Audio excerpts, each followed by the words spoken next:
Olá, sejam muito bem-vindos a mais esse vídeo. A você que nos acompanha enquanto está trabalhando, dirigindo, cozinhando ou se preparando para dormir, eu espero que você possa desfrutar esse vídeo e peço que você não se esqueça de deixar o seu like. É muito importante para ajudar o canal a crescer. Também compartilhe esse vídeo com mais duas pessoas, você ajuda que o canal cresça e eu vou trazer mais relatos para você. Se você visita o canal pela primeira vez, se inscreva no canal e ative o sino de notificações para sempre ser avisado quando tiver vídeos novos por aqui. Bem, hoje eu trago vários relatos inéditos para vocês, eu espero que vocês desfrutem e vamos lá.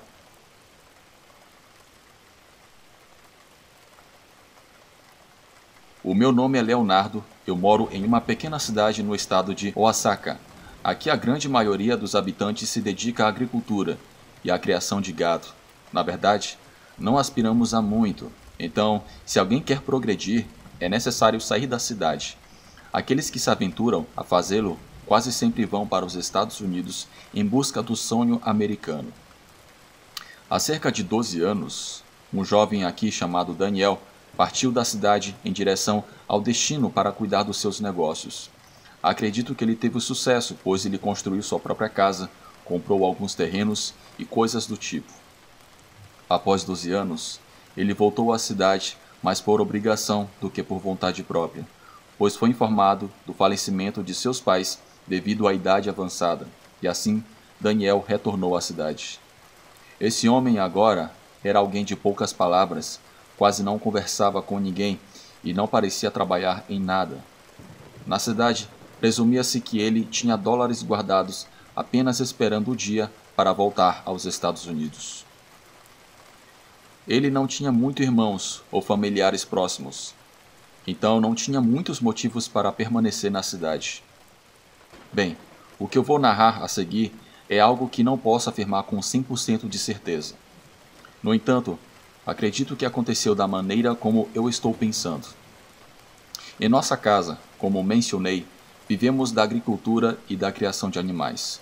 Costumamos ter um galinheiro perto de casa, onde guardamos as galinhas todas as noites para mantê-las a salvo dos predadores. Uma certa noite, por volta das 11 ou 12 horas, acordei alarmado com o constante cacarejar das galinhas, que pareciam bastante agitadas. Imediatamente levantei-me e percebi que meu pai também tinha se levantado pelo mesmo motivo. Com cuidado, ambos saímos de casa e fomos em direção ao galinheiro. Meu pai segurava uma arma em sua mão, caso fosse necessário. No caminho, notamos que os cães que tínhamos estavam encolhidos em um canto. Estavam deitados e acuados, como se estivessem muito assustados. Eu já achava estranho ouvir as galinhas e não os cães, que geralmente são os primeiros a alertar quando algo acontece. Ver os cães naquele estado alarmou meu pai, pois eles geralmente não têm medo de nada, e estar deitados tremendo indicava algo bastante sério. Assim que chegamos ao galinheiro, vimos várias galinhas em pânico, correndo desesperadamente pelo pátio. Parecia que a gaiola delas estava aberta ou havia sido aberta, e elas estavam escapando. Meu pai segurou sua arma e pediu para eu segui-lo. Num único salto, nós dois encaramos o galinheiro e vimos algo terrível. Dentro da gaiola havia o que eu achava ser um homem, que aparentemente estava se alimentando das galinhas. Acenda a lanterna, disse o meu pai, enquanto apontava sua arma. Ao ligar a lanterna, a luz iluminou algo com o corpo de uma criança, mas muito mais robusto e áspero. O mais estranho era que todo o seu corpo era peludo, coberto por cabelos negros que brilhavam com a luz da lanterna. Também percebemos que ele tinha uma pequena cauda. Seus pés eram muito grandes, assim como o seu corpo. Da mesma forma, suas mãos quase tocavam o chão. E isso não é tudo. Ao vermos o seu rosto, notamos que ele tinha olhos muito grandes, eram vermelhos. Não tinha nariz e nem orelhas, apenas uma boca. Ao nos ver, essa criatura se lançou contra a grade, tentando escapar. Meu pai, sem pensar duas vezes, disparou, acertando pelo menos uma vez naquela coisa. No entanto, essa criatura conseguiu escapar na escuridão do campo, na floresta densa. A noite foi completa por pesadelos. Enquanto tentávamos assimilar o que tínhamos visto e, ao mesmo tempo, entender o que era aquilo. No dia seguinte, à tarde, a notícia se espalhou pela cidade que o Sr. Daniel havia sido encontrado morto perto do rio. Aparentemente, ele morreu devido a um tiro. Ninguém jamais soube o que provocou ou como ele chegou até aquele lugar. É por isso que meu pai e eu acreditamos que foi ele que entrou no galinheiro naquela noite, transformado em sabe-se lá o quê.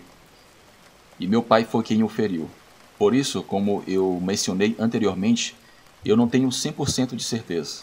Mas é uma estranha coincidência. Então eu peço que você comente aqui nesse vídeo o que você acha sobre esse caso que eu passei. Muito obrigado, Bruno, por narrar o meu relato. Tenha uma ótima noite.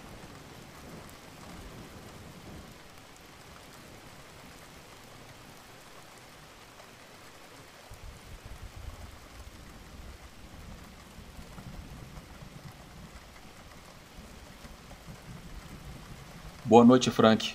Há alguns dias eu descobri o seu canal por acaso e desde então assisti a todos os vídeos dedicados a relatos principalmente de sítios, roças e fazendas. A razão é que eu moro no campo, em uma cidade chamada São Miguel, no estado do Tocantins. E em determinado momento vivi uma experiência que marcou minha vida e quero contá-la. Tomei coragem para fazer isso porque, ao ouvir suas histórias, percebo que o que eu vivi em minha cidade aconteceu em outros lugares também. Em minha cidade, eu moro com os meus pais e meus irmãos. A história que conto remonta a cerca de 4 ou 5 anos atrás, quando eu tinha por volta de 20 anos de idade. Minha família sempre se dedicou ao campo, especialmente à criação e venda de gado e suínos. Minha tarefa sempre foi o cuidado das vacas, que, ao contrário dos porcos, são levadas para grandes campos de pastagem para que possam se alimentar à vontade. Naquela época, começou a surgir uma situação que mudaria a minha vida. Tínhamos cerca de 38 cabeças de gado, mas de tempos em tempos, a cada 1 ou 2 semanas, uma vaca desaparecia de nossas terras. Inicialmente pensamos que talvez ela estava fugindo por conta própria. No entanto, isso nunca tinha acontecido, e de alguma forma, isso era quase impossível, pois toda a área estava cercada. Com o tempo, tínhamos cada vez menos cabeças de gado, e estávamos muito preocupados com essa situação. Chamamos a polícia, mas até mesmo para eles parecia estranho o que estava acontecendo. Na cidade, todos nós nos conhecemos e pelo menos sabemos que não há ninguém com má fé querendo roubar as vacas. Foi por causa dessa situação que decidimos sair todas as noites, já com o sol se pondo, para garantir que tudo estivesse em ordem. Também colocamos câmeras em lugares estratégicos, caso alguém tentasse roubar nossas vacas tarde da noite. Devido às nossas preocupações, as desaparições cessaram por 1 semana, até mesmo por 1 mês, mas não baixamos a guarda. Todas as noites, eu continuava saindo para fazer as minhas rondas pelo campo aberto, apenas por precaução. Uma noite, quando saí para fazer meu percurso, senti algo estranho em comparação com as noites anteriores. Tinha certo desconforto, como se soubesse que algo não estava bem. Meu relógio marcou 9 horas da noite, enquanto eu ainda estava no campo aberto, iluminando cada canto com minha lanterna. Verifiquei debaixo de uma árvore e vi as vacas deitadas, aparentemente desinteressadas em mim e no que eu estava fazendo. Estranhamente, naquele momento, senti um arrepio percorrendo minha espinha. As vacas se levantaram assustadas e começaram a correr em direções aleatórias, como se algo as estivesse perturbando. As sombras ao meu redor não me permitiam ver muito bem. Eu apenas sentia a terra vibrar com os meus pés pelo peso dos animais correndo em pânico. Girei em todas as direções, mas não encontrei nada fora do comum. As vacas apenas corriam descontroladamente. Incapaz de suportar a situação por muito tempo e diante do medo iminente que senti, naquele momento, eu decidi voltar para casa. Naquela noite, Não contei a ninguém o que havia acontecido com as vacas, porque eu mesmo não sabia o que tinha ocorrido. Talvez alguma cobra as tenha assustado. Foi o que eu disse para mim mesmo para ter uma resposta lógica. Mas nem mesmo eu acreditava no que estava dizendo. O tempo passou e não houve mais desaparecimentos. Todas as semanas eu verificava as câmeras de segurança e tudo estava calmo. No entanto, após um mês, outro desaparecimento ocorreu. Foi quando retornei às minhas patrulhas noturnas. Naquela noite, coloquei uma jaqueta para o frio, peguei minha lanterna e saí de casa. Quando fiquei diante do imenso campo de grama, dei uma respirada e comecei a andar lentamente. A lua cheia iluminava todo o campo, e a noite estava bastante calma, com os animais dormindo.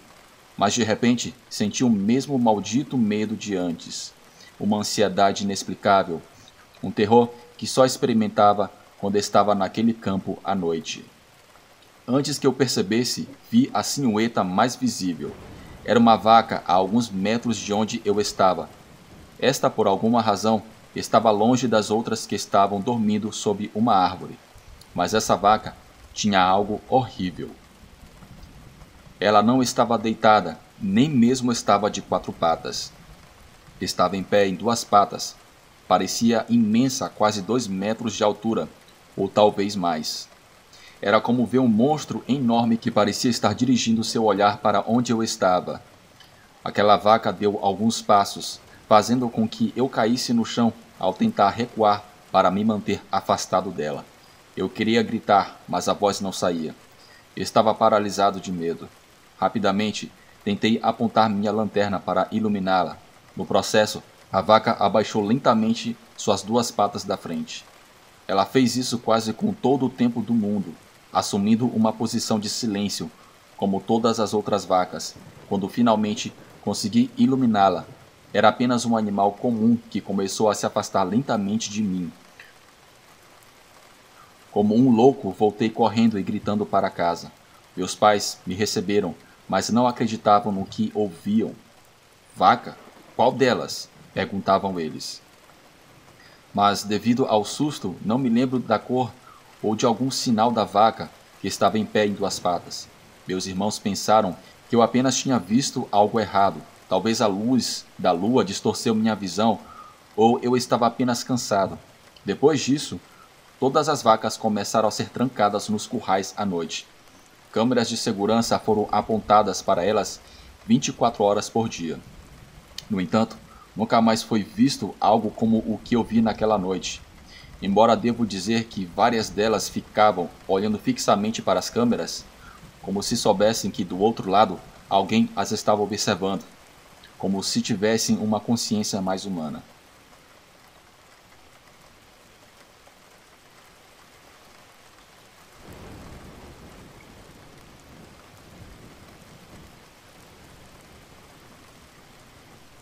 Boa noite a todos. O meu nome é Julieta, mas todos me chamam de Julie. Eu quero contar a minha história aqui no canal Relatos do Frank, que poucas pessoas sabem. Na verdade, apenas minha mãe e minha avó. Quando eu era mais jovem, morava em uma cidade de onde eu sou natural, aqui no interior do Rio Grande do Sul. E minhas atividades após a escola eram ajudar os meus pais nos trabalhos do campo. Entre essas atividades, estava claro tirar as galinhas mais cedo do galinheiro onde são guardadas. Eu fazia isso todas as manhãs por volta das 5 horas mais ou menos. O galinheiro onde as galinhas estavam ficava muito perto de nossa casa, exatamente atrás dela. Uma certa manhã, quando me levantei muito cedo, como era de costume, depois de tomar café, fui soltar as galinhas como fazia sempre. No entanto, nessa ocasião, ao me aproximar do galinheiro, vi algo estranho no caminho, várias penas espalhadas pelo chão. Corri rapidamente para o galinheiro, pensando que talvez algum animal tivesse entrado. À distância, iluminado pela minha lanterna, vi que a porta do galinheiro estava aberta e, de fato, havia muitas penas espalhadas por todo o chão. O estranho era que não se ouvia nenhum barulho das galinhas. Nos lados do curral estavam nossos 2 cães, que sempre dormem perto do galinheiro, exatamente para protegê-lo e impedir que alguém entre. Mas eles pareciam muito assustados, encolhidos em bolas. Com muito cuidado, iluminei dentro do galinheiro. Foi aí que eu pude ver algo muito pequeno que estava atacando as galinhas, mas não era um animal, ou algo semelhante, ou algo que eu conhecesse.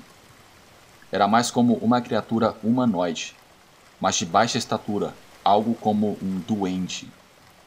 Ao vê-lo, fiquei completamente sem palavras, e uma sensação estranha de medo percorreu meu corpo. Como os restos das galinhas estavam espalhados por todos os lados, até mesmo os ossos das galinhas, de repente aquela criatura virou-se. Sua face era semelhante à de um homem adulto, com pele enrugada e muitas verrugas em todo o seu rosto. O seu cabelo era completamente negro e despenteado, mas, porém o mais horrível, eram os seus dentes afiados como navalhas longas. Por um momento pensei que seria atacada por aquela coisa, mas não foi o caso. Assim que virou-se, saiu correndo do galinheiro de uma maneira que ainda não consigo explicar. Pulou a cerca que tínhamos, com mais de 2 metros de altura, como se não fosse nada. Eu corri o mais rápido que pude para casa, praticamente em prantos. Em casa, apenas minha mãe e minha avó estavam presentes, pois meu pai já havia ido trabalhar. Quando contei o que havia acontecido, minha avó disse que aquilo era um duende. Um duende do campo e aparentemente um dos maus. Elas me pediram para não contar a verdade ao meu pai. Em vez disso, pediram para mencionar que foi uma raposa que havia entrado e comido as galinhas.